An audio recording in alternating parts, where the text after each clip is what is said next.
Hello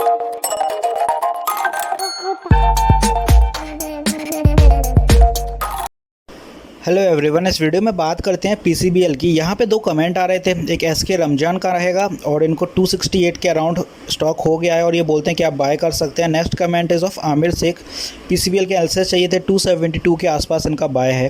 तो इसके analysis देते हैं। चैनल को लाइक एंड सब्सक्राइब करना मत भूलिएगा। तो पीसीबीएल के एनालिसिस में आप पहले चार्ट में ही दिख गया होगा कि स्टॉक में क्या मूव बन रहा है। काफ़ी दिनों से ये कंप्रेशन है और जब ऐसा कंप्रेशन होता है तो समझ लीजिए कि ब्रेकआउट के अंदाजे लग रहे हैं और मूव आने वाला है। अब यहाँ पे देखें तो ऊपर वाली जो ये ट्रेंड लाइन है एक हर्डल का काम कर रही है। जब भी स्टॉक इसके करीब पहुँचता है हर्डल बनता है और रिवर्स देखने को मिलते हैं। यहाँ पे ये पूरा जोन हर्डल से भरा हुआ है और यहाँ पे भी फ्राइडे के सेशन में भी अपन को कुछ हर्डल देखने को मिला। अब बात आती है कि नेक्स्ट क्या रहेगा। तो नीचे वाली ट्रेंड लाइन पे भी एक नज़र डाल लेते हैं। यहाँ पे आप देखें तो ये सपोर्ट की लाइन बन रही है। यहाँ पे भी सेम सिनेरियो रहा, कंसिस्टेंट सपोर्ट रहे कैंडल्स के।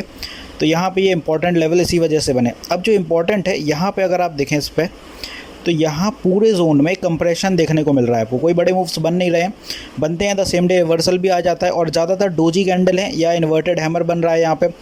और यहाँ पे आप देखें कि अब स्टॉक में हर्डल फेस होने के बाद एक बड़ा मूव आने वाला है। जब भी ऐसा कंप्रेशन किसी भी स्टॉक में आते हुए नजर आए तो नेक्स्ट टाइम आप समझ लीजिए कि एक ब्रेकआउट के अंदाजे हैं। और डेफिनेटली यहाँ पे अगर आप देखें तो एक सिमेट्रिकल ट्रायंगल की फॉर्मेशन भी बनती हुई नज़र आ रही है, ये कुछ ऐसी सी। और यहाँ पे अब ये ब्रेकआउट निकलने वाला है, तो कुछ ये फॉर्मेशन रहने वाली है।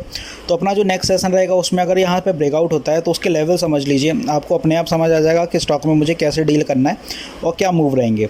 तो यहाँ पे अपना जो ब्रेकआउट लेवल रहेगा वो मान लीजिए यहाँ से ऊपर जब स्टॉक चलेगा तो अपन को जो ब्रेकआउट लेवल 272 मान के चलिए, ये ब्रेकआउट लेवल रहेगा। और स्टॉक को जो पहला हर्डल मिलेगा वो रहेगा 273.75। क्यों रहेगा? क्योंकि आप देखें ये जो सारी कैंडल्स दिख रही हैं यहाँ पे, ये सारी कैंडल्स, इन पे ये सपोर्ट है, इसीलिए यहाँ पे ये रेजिस्टेंस देखने को मिलेगी। तो ये वाला लेवल सस्टेन होगा तभी ऊपर के लिए बाय करिएगा, क्योंकि यहाँ पे ये रिवर्सल दिखा सकते हैं कैंडल्स, इसीलिए। तो ये वाला लेवल यहाँ पे अपन को इंपॉर्टेंट है 273.75 के आसपास। ये सस्टेन करता है तो नेक्स्ट टारगेट रहेगा अपना ऊपर की दिशा में 286। After 286 the next target in the line will be somewhere here at around 300 के आसपास। अब यहाँ पे आप जितने लेवल्स बना रहा हूँ मैं, इन सबको नोट कर लीजिए अच्छे से। और वो इसलिए है क्योंकि ये लेवल अभी के नहीं है, पहले भी इन लेवल से रिवर्सल बने हैं।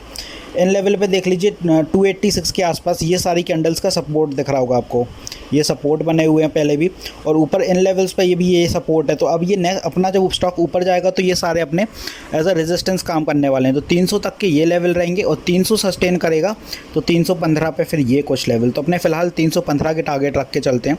वेल सडनली तो नहीं भागेगा कि 315 2 दिन में पहुँच जाएगा, ज़्यादा से ज़्यादा 285 की उम्मीद है और उसके बाद 300 बड़ा साइकोलॉजिकल लेवल है तो डेफिनेटली हर्डल होगा। और यहाँ से पुल बैक अगर बनता है तो 290 के आसपास, 295 के रेंज में कुछ दिनों स्टॉक चल सकता है, फिर ऊपर की दिशा निर्धारित होगी। वेल स्टॉक डेली टीएफ पे तो बुलिश हो रहा है, वीकली पे भी धीरे धीरे बुलिश हो रहा है। तो नेक्स्ट वीक बहुत इंपॉर्टेंट है पीसीबीएल के लिए। नेक्स्ट वीक अगर सही चलता है तो स्टॉक में आने वाले दिनों में बहुत अच्छा मूव रहेगा। अब यहाँ पर कुछ इंपॉर्टेंट है वो भी देख लीजिए। यहाँ पर लिख के आ रहा है कि डेट 29 अप्रैल को स्टॉक के नतीजे हैं। वेल ये आप चेक कर लीजिए कन्फर्म्ड है कि नहीं है, बिकॉज ट्रेडिंग व्यू पर ये कभी कभी मिसमैच भी रहता है यहाँ पर। तो आप BSE NSE की साइट पे जाके देख लीजिए, वहाँ पे आपको मिल जाएगा। क्योंकि नतीजे अगर आ रहे हैं 29 को तो फिर उसके हिसाब से चलिएगा, क्योंकि नतीजे अगर मार्केट को पसंद आते हैं तब तो स्टॉक अच्छा चलेगा। नतीजे अगर अच्छे आने के बावजूद भी अगर एस्टिमेट मिसमैच रहते हैं तो स्टॉक यहाँ से फिर ब्रेकआउट की जगह ब्रेकडाउन दे सकता है। तो फिलहाल इस चीज़ का कंफर्म कर लीजिएगा तभी आप बाय करिए। और ये तो ऊपर की दिशा की बात हो गई। बात आती है सपोर्ट कहाँ रहेंगे। तो सपोर्ट फिलहाल जब तक ये ट्रेंड लाइन पर होल्ड करके रखें आप, ये देखें नीचे वाली ट्रेंड लाइन, तब तक स्ट्रॉन्ग सपोर्ट है, क्योंकि वीकनेस इसके बाद रहेगी।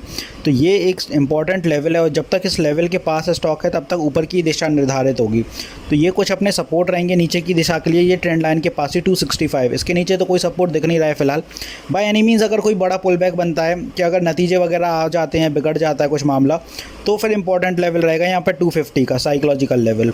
तो यहाँ कहीं अगर 250 ब्रेक होता है नीचे की दिशा में तो फिर यहाँ स्टॉप लॉस ज़रूर लगाइएगा, क्योंकि पीसीबीएल में एक बड़ी सेल ऑफ देखने को मिल जाएगी। तो यहाँ कुछ मूव मैंने बता दिया आपको। ब्रेकआउट होता है तो ये वाले लेवल और ब्रेकडाउन होता है तो ये वाले लेवल। ब्रेकडाउन की बात इसीलिए बोल रहा हूँ क्योंकि अगर नतीजे 29 को हैं तो फिर ब्रेकडाउन, अगर नतीजे अच्छे नहीं आते तब ब्रेकडाउन, और नतीजे अच्छे आ जाते हैं तो ब्रेकआउट ही होगा, 100% होगा।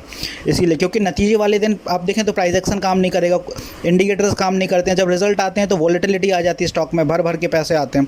तो यहाँ पे इसीलिए बोल रहा हूँ कि थोड़ी सावधानी बरतिएगा, डायरेक्ट अंधाधुंध मत घुस जाइएगा। यहाँ पे बस ऊपर की दिशा में 272 का इंपॉर्टेंट लेवल देखिएगा, अगर स्टॉक ऊपर जा रहा है, ये सस्टेन करता है तो फिर चांदी चांदी है स्टॉक में। तो होपफुली यहाँ मैंने सारी चीज़ें क्लियर कर दी हैं। मिलते हैं नेक्स्ट वीडियो में। This is me Shubham Yadav signing off.